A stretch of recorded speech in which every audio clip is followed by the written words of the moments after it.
SLT within online learning සහ online working සඳහා ඇදහිය නොහැකි data දීමනා GB 30ක් රුපියල් 195යි GB 100ක් රුපියල් 490යි අඩුම මිලට වැඩිම data SLT වෙතින් ලෙන්ගතුකම වැඩි කරගන්න ලව්ජු රුපියල් 50ට අඩු කළා මාමේ එන්න අපිට එකක් බොමු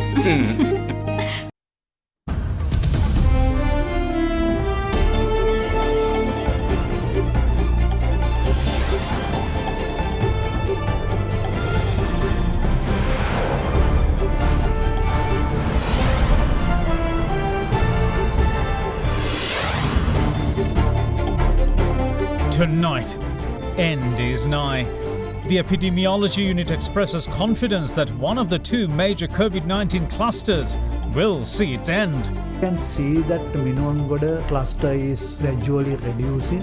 The CMC, meanwhile, has its own problems. The most important thing for us is to strengthen our public health department, to do more PCR testing, and we need the test kits and we also need the manpower. No need to self-isolate. Sri Lanka added to the UK travel corridor effective from tomorrow. Rubber stamped. BOI inks agreement with Chinese tyre manufacturer for export market. New beginning. The 13.5-acre new Paliagoda Manning Market inaugurated. All that and much more coming up on First at 9. This Friday, the 20th of November, 2020. From AdaDerana. This is AdaDerana First at 9. නව Sunlight සකුරා දැන් දික්කුකල් පවතින සකුරා මල් සුවඳින් Live from Studio 24 in Colombo. Good evening and welcome to First at 9. I'm Dhammika Kanayaka. Let's start with your local stories. The number of COVID-19 cases reported from across the country have mellowed down, with just the Colombo district continuing to report increased cases. As such, Mayor of Colombo, Rosie Senanaga, says that the Public Health Department of the Colombo Municipal Council needs to be further strengthened with more facilities to deal with the threat. In the meantime, the Chief Epidemiologist, Dr. Sudat Samaravira, says that the Minuwangoda apparel factory cluster is finally coming to an end and will soon enough disappear completely. Sri Lanka confirmed 4 COVID-19 fatalities today, placing the overall number of coronavirus-related deaths at 73. Among the victims are 2 women aged 27 and 59 and 2 men who were 70 and 86 years of age. According to the Department of Government Information, the cause of death in all 4 cases is the COVID-19 virus. In the meantime, a mother and her child who had been undergoing treatment at the Infectious Diseases Hospital in Nangoda had fled the hospital at around 9 p.m. last night to their house in Ahaliagoda in Ratnapura. The woman had reportedly been imprisoned at the Kuruvita prison over drug-related offences and was referred to the IDH hospital due to a COVID-19 infection. Her child, however, was later found while in the care of her relatives today. It had also been uncovered that she had travelled to the Kirialla town from Ahaliagoda in a 3-wheeler. However, as she was returning to the area of Kirialla by bus, the bus conductor had identified her and taken steps to inform the police. There she had disembarked, and after receiving information that she was hiding in the area of the Kirialla town, the police launched an operation to find her. She is yet to be located. Meanwhile, the Colombo district yet again reported the highest number of COVID-19 cases in the country yesterday, with 305 infections, while the Gampaha district reported just 58 cases.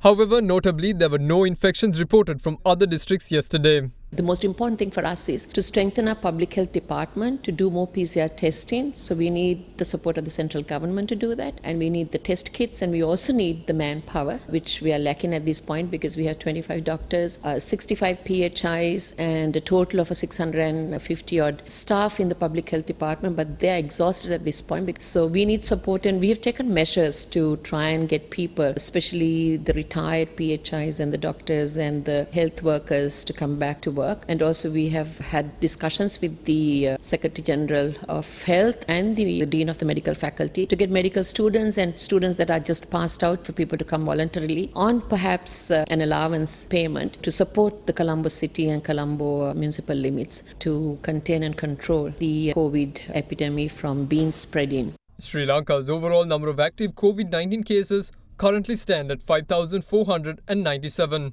Meanwhile, the island's total number of coronavirus recoveries was boosted by a further 368 today, pushing the tally up to 13,271. At the moment, our laboratories can perform 7,500 to 10,000 PCR tests per day, but the Ministry of Health has identified that the PCR testing should increase, and the target is to increase it up to 20,000 tests per day within next few weeks, so that the ministry is taking all the measures to introduce new laboratories and also introduce new machinery into these laboratories. So with that, we will be able to increase the PCR testing. Although the rapid antigen test has come into the scene and it is used for detection of the cases, still the place of PCR is still there, especially for the random testing to identify if any missing cases in the community. We will be doing it in future in an organized and pre-planned manner, and with the increased PCR testing, we will be expanding it to all the areas where it is necessary. In the meantime, the chief epidemiologist at the epidemiology unit assures that the Minuwangodu apparel factory cluster is under complete control, and before long it will cease to exist. Now we can see that Minuwangodu cluster is gradually reducing. So one evidence is that CT value, so the viral load of these cases now we are identifying is getting more and more less. What we are now identifying is not new cases. They are cases that is infected several days or 1 week before. So because of that, their viral load is less. We are not identifying more and more high viral load cases. That means that the newly added cases, newly activating cases are very much less. So we hope that within next couple of weeks the Minuwangodu cluster will die down, and then the challenge is the Paliagodu cluster. That is a big cluster and still that is spreading all over the country. We are sure that if we implement all these restrictive measures and also the case finding, quarantining, these measures will be able to control this also very successfully. Safeguard hand sanitizer නවතම නිෂ්පාදන පෙළ නීරෝගිමත් දිවියකට ලංකාවේ පළමු වරට හඳුන්වා දෙන Maliban වෙජි cracker Crunchy veggie. Now, given the current state of affairs across the world, it is becoming increasingly evident that we will have to learn to live with the COVID-19 virus. For how long is anybody's guess. Now, with that being the case, it is important we understand how this virus works. And to that end, Chief Epidemiologist Dr. Sudat Samirura gave a well-laid-out explanation, even covering why a virus might mutate, as experienced during Sri Lanka's second wave. These viruses that constitutes with sort of proteins that we call DNA and RNA will decide how this virus will behave. Some of the viruses have some sort of stable DNA and RNA structure, so because of that they remains as it is throughout. But some RNAs and DNAs that when they replicate, actually it is like a photocopying event. Once a virus goes into a living organism cell, it will use the nucleic protein in that cell. They will produce more and more copies of the same virus and it will release into the environment and spread. So when this is making some copies, sometimes there will be mutation, some sort of alterations in the structure. So with that, the behavior of the virus also will change. Sometimes that virus will spread very rapidly because of the change. Sometimes that the virulence of the virus, how it will affect on an animal or living humans will change. So with that, sometimes we can see that status will be becoming more and more severe. Similarly, sometimes with the mutation, the viruses, the sustainability will go down and it will die down eventually. What we are more concerned is if these mutations leads to a more rapid spread of the disease, or if a virus is transmitted only among animals, that the mutations it may transmit to the humans and then from human to human. So other thing is with these mutations, the viruses, the virulence will increase, and with that the people who are getting the illness will increase, and also the people who are dying or getting complications because of the virus will increase. Even this COVID-19 virus, that less than 1 year period, that it has changed and several strains has been identified in this virus, and also we have experienced a different kind of virus after October this year. Before that, what we reported is somewhat different from what we are now experiencing. COVID-19 vaccines announced by multinational pharmaceutical companies said to be effective over 90% have become a topic of discussion in recent times. The subject was also taken up in Parliament today, with the government's lack of enthusiasm in holding talks to secure the vaccines from their producers being questioned. The matter was brought up during the debate on the second reading of Budget 2021. Pfizer ආයතනය බියොන්ටෙක් ආයතනය ඒකාබද්ධව 95% සාර්ථකත්වයක් තිබෙන එන්නත නිර්මාණය කරලා තිබෙනවා. මොඩර්නා තවත් එන්නතක් නිර්මාණය කරලා තිබෙනවා 95% සාර්ථකත්වය තුළ. නිකමටවත් මේ වර්තමාන රජයේ ඒ ආයතන සම්බන්ධ කරගෙන අපේ රටේ සමස්ත ජන ප්‍රජාවට අවශ්‍ය ඒ එන්නත් ප්‍රමාණය ලබා ගැනීම සඳහා සාකච්ඡා කරලා තියෙනවද? වැක්සින් එක තවමත් අත්හදා බලමින් තිබෙනවා. ඒක එක රටවල් තම තමන්ගේ වත්කම් අනුව දැම්ම ඉඳන් මිලියන ගණන් ඕඩර් කරලා ඇති. ඉතින් අපටත් ඕක උවමනා වෙච්ච දවස් අපි ඕඩර් කරගන්න. ඒකට උවමනා කරන මුදලුත් අපි හොයා ගන්නවා. මේ ආණ්ඩුව ෆේල් කියන එක අවුරුද්දක් යනකොට රට පුරාම ජනතාවගේ මුවින් පිට වෙන්න පටන්ගෙන තිබෙනවා. පෝර නොමිලේ දෙනවයි කියන කතාවට කොච්චර පිරිසක් රවටුණාද? දැන් මේ අයවැය ඉදිරිපත් කරනකොට ඒ ගොවීන් ඔක්කොම අමතක කරලා පෝර මිටිය රුපියල් 1500ට ගන්න විදිය තමයි තමුන්නාන්සලා ප්‍රකාශ කරලා තිබෙන්නේ. අපි හෙක්ටයාර් 2 දක්වා වී ගොවියට 100% නොමිලේ පොහොර දෙනවා. ඒ සඳහා වැය වෙන මුදල 1,44,000ක් රජය නිකන් දෙනවා. අනෙකුත් වගාවන් සඳහා රුපියල් 4,000ක් වෙන පොහොර එක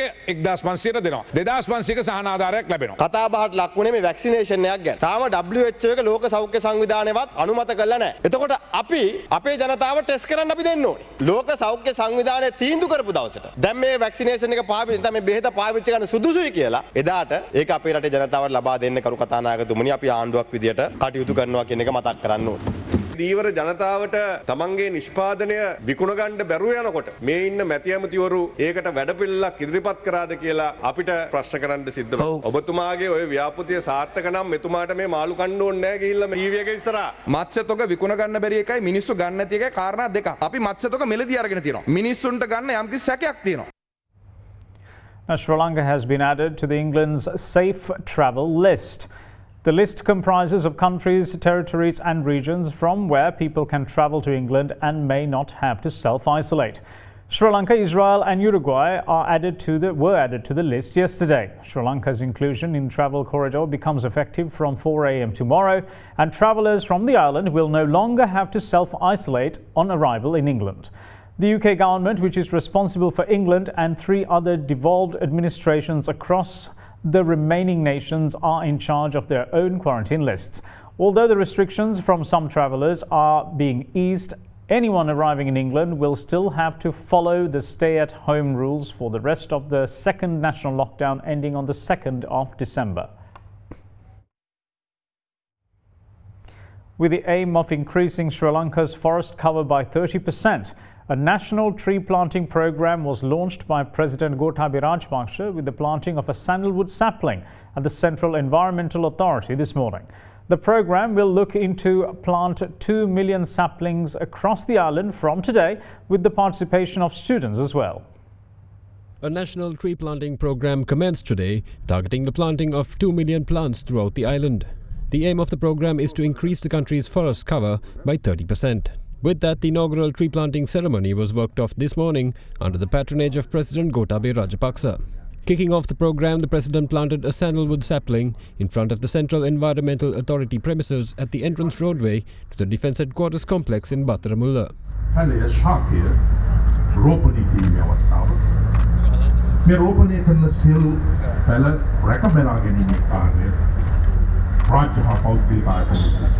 The project is being implemented jointly by the Central Environmental Authority, the Ministry of Environment, the Defence Headquarters and the Sri Lanka Army.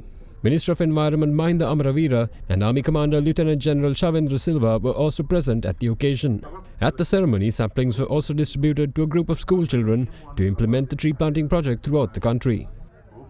The new Manning Market complex in Paligada was declared open by Prime Minister Mahinda Rajapaksa today in his capacity as the Minister of Urban Development and Housing. The relocated Manning Market, which was built on a 13.5 acres of land at the cost of over 6 billion rupees, will now be the city's new home for wholesale and retail traders of every essential good.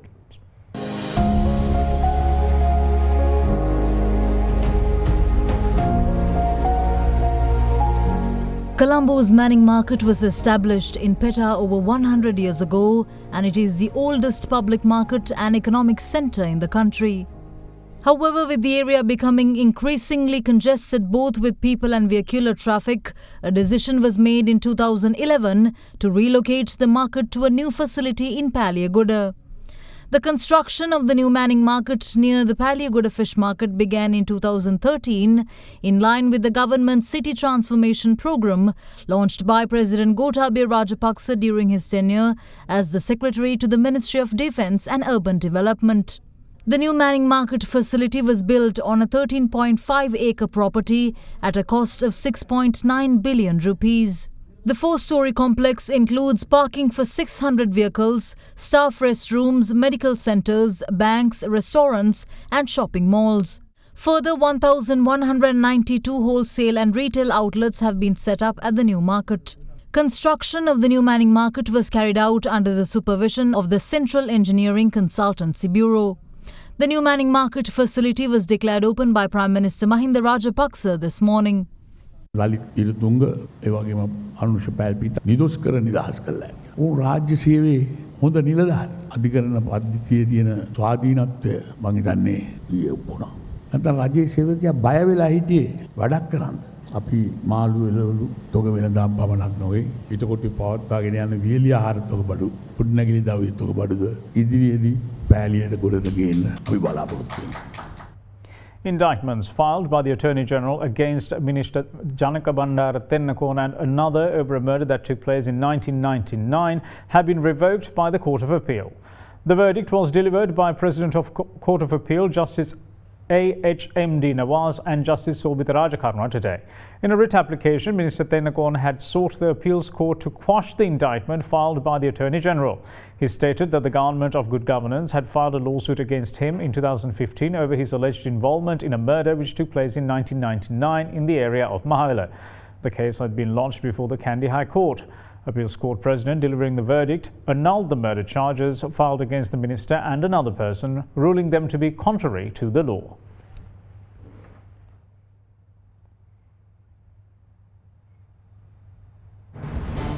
We will see you once more on the other side of this break. Stay with us.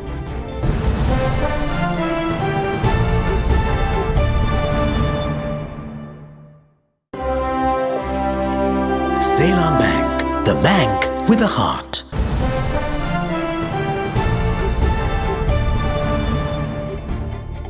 Welcome back. You're watching First at 9.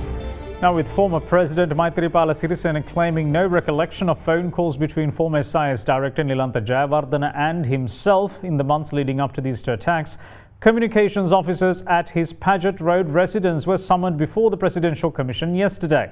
The two Sri Lanka Air Force personnel confirmed that multiple routine phone conversations were held every day between the duo and that difficulties were faced in contacting the head of state in Singapore on the fateful day. Meanwhile, remanded parliamentarian Rishad Badiuddin commenced his testimony before the Commission by video link due to COVID-19 related risks yesterday as well. Two Air Force personnel who were communications officers at the official residence of former President Maithripala Sirisena on Paget Road testified before the Presidential Commission investigating the Easter Sunday attacks yesterday.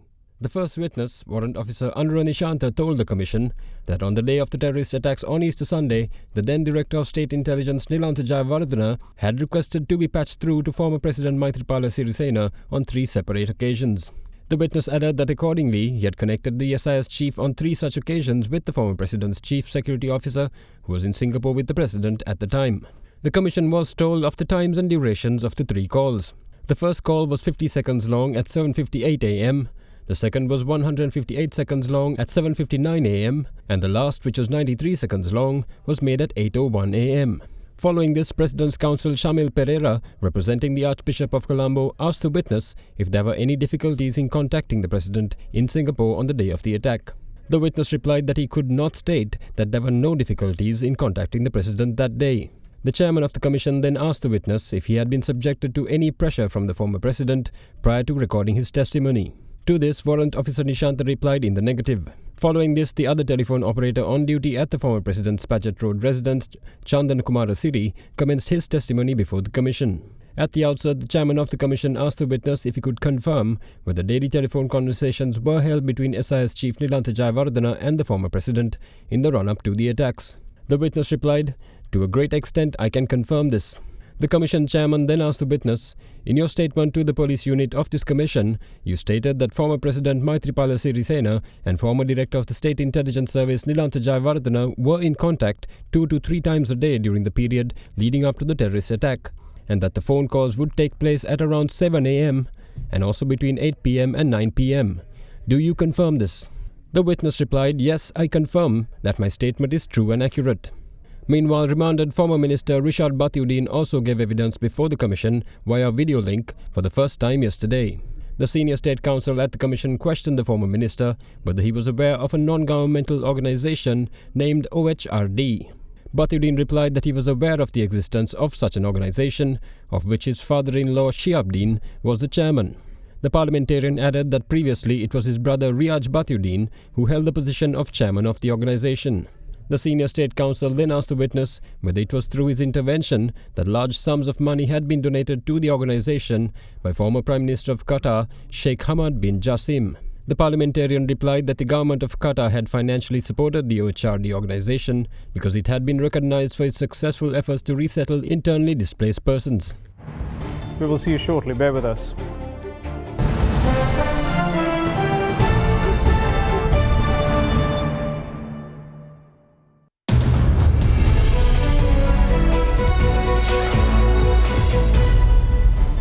Welcome back. This is First at 9. Now, Foreign Minister Dinesh Gunawardena has informed the European Union delegation that Sri Lanka's import restrictions will be eased gradually with the improvement in the country's foreign currency reserves hit by the COVID-19 pandemic. Yesterday, the EU delegation in Sri Lanka issued a statement calling for a review of the import ban, which they highlighted as in violation of World Trade Organization agreements. Foreign Minister Dinesh Gunawardena on Wednesday received the ambassadors of Italy, Germany, Netherlands, France, Romania and the EU delegation based in Colombo to discuss recent developments, including those related to the COVID-19 pandemic. At the meeting, the EU ambassadors reaffirmed their desire to continue to further strengthen bilateral relations with Sri Lanka and sought clarifications regarding the recent import restrictions and the likely time frame for their lifting. The EU delegation in Sri Lanka yesterday released a statement calling on the government to lift the restrictions, which they added was against World Trade Organization agreements. Foreign Minister Gunawardena explained the challenges Sri Lanka was facing in its economy, including foreign currency reserves, due to the significant reduction in remittances and tourism revenue due to the COVID-19 pandemic. The Foreign Minister also informed the EU delegation that the import restrictions will be reviewed in due time. Minister Gunawardena appreciated the assistance provided by the EU countries to Sri Lanka for economic and social recovery, including continued assistance for several development projects in education, skills development, agriculture and dairy development and water supply sectors, as well as private sector investments. The Foreign Minister also assured Sri Lanka's commitment to achieving its sustainable development goals and addressing issues related to reconciliation through a credible domestic process. The Board of Investment of Sri Lanka has signed an agreement with a Chinese tyre manufacturer, Shandong Haoa Tyre Company, to set up a tyre manufacturing facility for the export market. The move is expected to boost the rubber-based manufacturing industry of the country while creating new pathways to export markets. The $300 million project has been qualified under the provisions of the Strategic Development Act, with exports to commence within 3 years. The BOI said that presently Sri Lanka gains $1 billion of export earnings through the rubber industry, while the present government has set up a target of $2 billion to achieve by the year 2025. It added that the establishment of this project will fulfill 30% of the target once operations commence. Shandong will manufacture semi-steel radial tyres and all-steel radial tyres needed for trucks, buses and passenger cars, creating job opportunities for nearly 2,000 people. In the first phase, the company is targeting an annual production of 9 million tyres to be shipped to 45,000 containers. Now, the all-share price index closed 0.4% higher today and eked out a slight gain for the week, helped by advances in stocks of consumer staple companies, while the S&P SL20 index of more liquid stocks gained 0.30%. Now, here's a brief report on today's market performance. Today we saw some positive momentum in the market compared to the slowness that we witnessed over the last couple of days post-budget, where we saw some profit taking in the market. So with that selling pressure, market dipped slightly over the last couple of days. However, today we saw a spike in the market with some significant interest in blue chip counters. So what we are starting to see is that there seems to be a shift from the retail favorite counters into blue chip counters. However, we are having high levels of turnover still in the retail favorite counters, especially led by Expo Lanka and Tokyo Cement. However, renewed interest is starting to take place in blue chip counters. We are seeing interest coming in John Keys Holdings, distilleries, Hemas, and a number of other blue chip counters. With that, we are seeing even the retail clientele starting to convert into these blue chips, and what we are also seeing is that there seems to be a bit of a collection or accumulation taking in the blue chips at the moment. The rupee meanwhile closed slightly stronger at 184 rupees and 40 to 90 cents to the US dollar today, after closing at 185 rupees and 10 to 30 cents yesterday. Let's take a look at how the Sri Lankan rupee traded against other major currencies during the day.